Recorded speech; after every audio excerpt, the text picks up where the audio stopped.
ఇక అసలు కథ చూసుకోరు. ఇక్కడ ఛత్తీస్గఢ్ కరెంటు ఒప్పందానికి ఈఆర్సీ ఆమోదం అబద్ధం. ఈఆర్సీ ఆమోదం ఇచ్చి పొందిన మేము ఆల్రెడీ వచ్చింది కాబట్టి మేము అట్లా చేసినాం ఇట్లా చేసినాం చెప్పిందిగా కాక అది అబద్ధం అని చెప్పేసి క్లియర్గా చెప్తా ఉన్నారు. కేవలం ప్రపోజల్కే ఒప్పుకుంది విద్యుత్ జేఏసీ అధ్యక్షుడు రఘు చెప్తున్నటువంటి మాట. ఇక కాంపిటేటివ్ బిడ్డింగ్కు వెళ్ళకపోవడంతో రాష్ట్రానికి వేల కోట్ల రూపాయల నష్టం జరిగిందని చెప్పి చెప్పిండు. ఒప్పందం మేరకు ఛత్తీస్గఢ్ కరెంటు కూడా సప్లై చేయలేదని వెల్లడి. ఇక గత బీఆర్ఎస్ ప్రభుత్వ చర్యలతో ట్రాన్స్కో జెన్కోకు 81,000 కోట్ల రూపాయల అప్పులు అని చెప్పేసి టీజేఎస్ చీఫ్ కోదండరాం సార్ చెప్తా ఉన్నాడు. ఇక పవర్ కమిషన్ ముందు ఇరువురి వాదనలు వినిపించిండ్రు. ఇక గత బీఆర్ఎస్ ప్రభుత్వ హయాంలో ఛత్తీస్గఢ్తో చేసుకున్న కరెంటు ఒప్పందాలు ఆ కొనుగోలు ఒప్పందానికి ఎలక్ట్రిసిటీ రెగ్యులేటరీ కమిషన్ నుంచి ఆమోదం లభించలేదని విద్యుత్ జేఏసీ అధ్యక్షుడు రఘు తెలిపారు. దీనికి సంబంధించి నాటి ప్రభుత్వం పెట్టిన ప్రపోజల్స్కు మాత్రమే ఈఆర్సీ ఆమోదం లభించిందని, అగ్రిమెంట్కు ఇంకా ఆమోదం లభించలేదని చెప్పారు. ఛత్తీస్గఢ్తో కరెంటు కొనుగోలు ఒప్పందాలు, యాదాద్రి భద్రాద్రి ప్లాంట్ల నిర్మాణాల్లో అక్రమాలు జరిగాయని ఆరోపణలపై విచారణ చేపట్టేందుకు ప్రభుత్వం జస్టిస్ నరసింహారెడ్డితో జ్యుడిషియల్ కమిషన్ ఏర్పాటు చేసింది.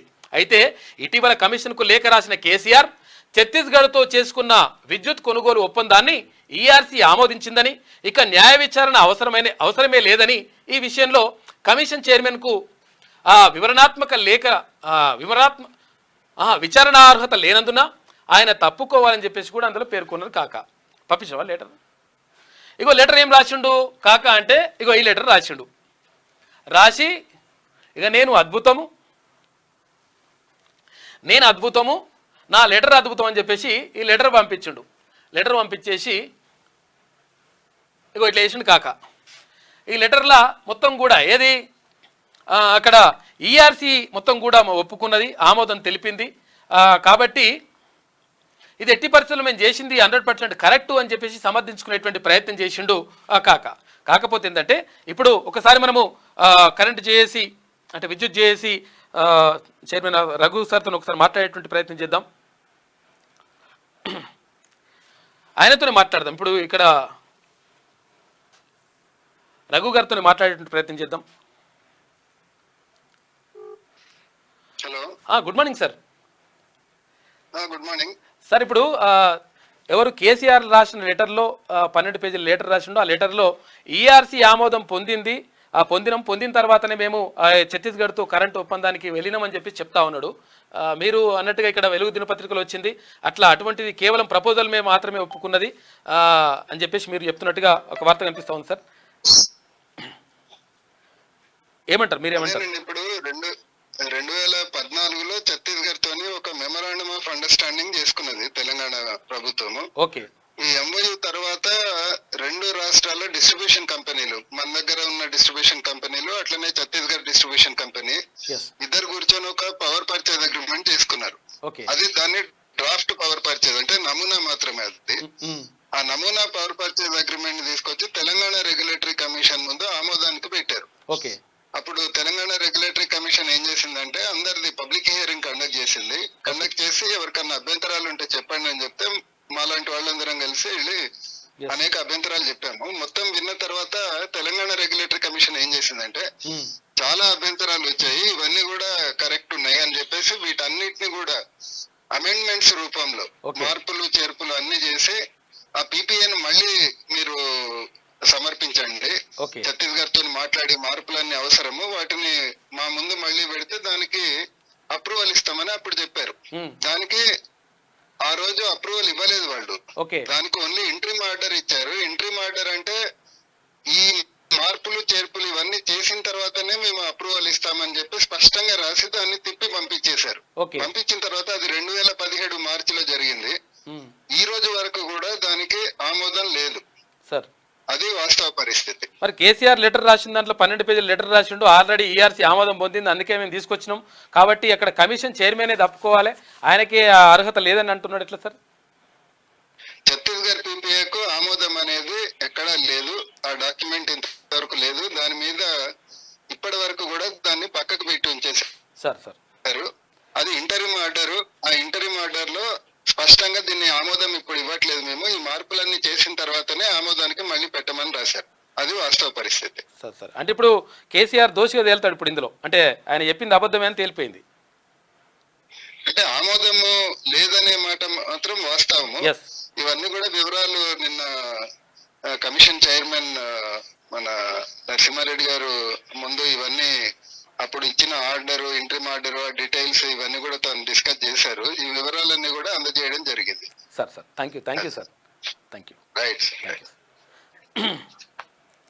చూసారు కదా, రఘు సార్ చెప్తా ఉన్నాడు. అంటే ఏది విద్యుత్ జేఏసీ అధ్యక్షులు రఘు చెప్తున్నటువంటి మాట ఏంటంటే ఆయన క్లియర్గా చెప్తా ఉన్నాడు. అంటే ఈయన నిజంగా కూడా అంటే విద్యుత్ రంగంలో అత్యంత నిష్ణాతులు.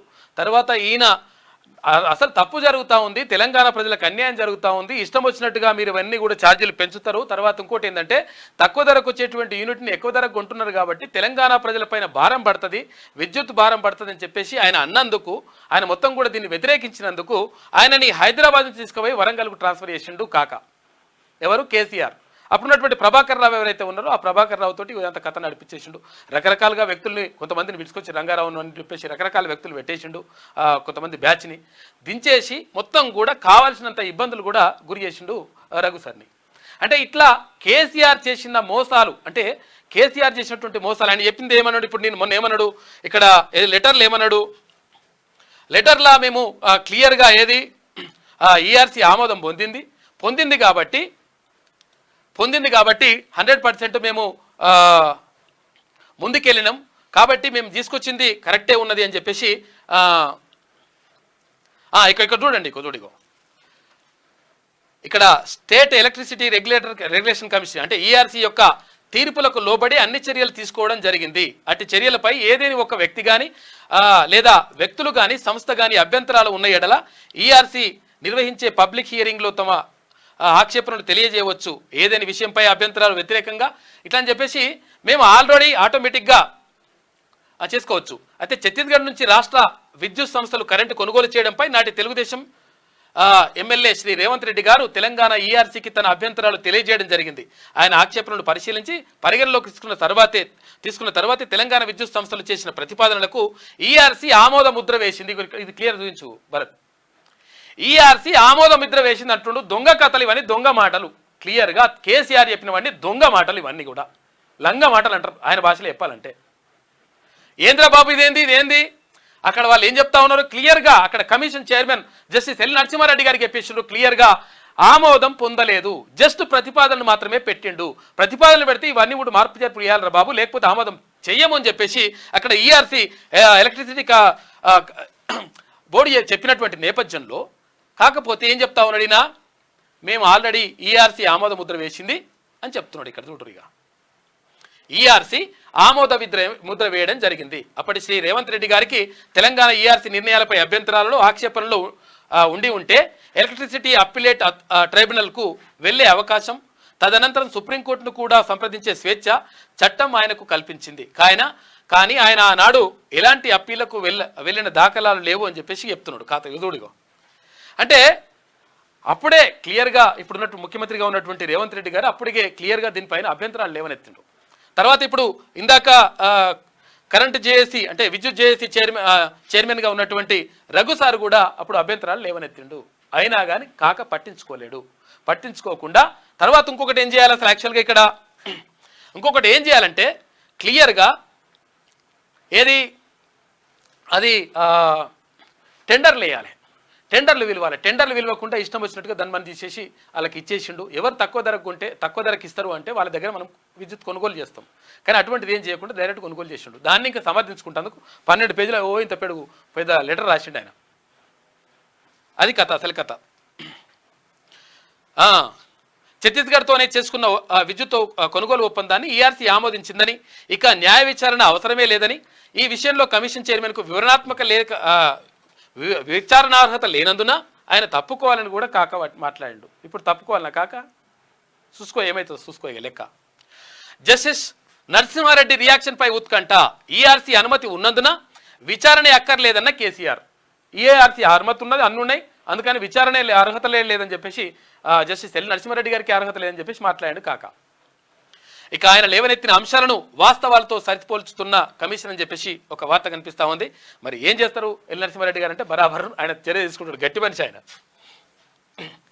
తెలియదు కాకకు తెలుసు ఆ విషయం, గట్టి మనిషి అని కూడా తెలుసు. ఇది రఘు సార్ చెప్తున్నటువంటి మాట. తర్వాత కోదండ సార్ కూడా మనము లైన్లోకి తీసుకునేటువంటి ప్రయత్నం చేద్దాం నెక్స్ట్ పేపర్లో.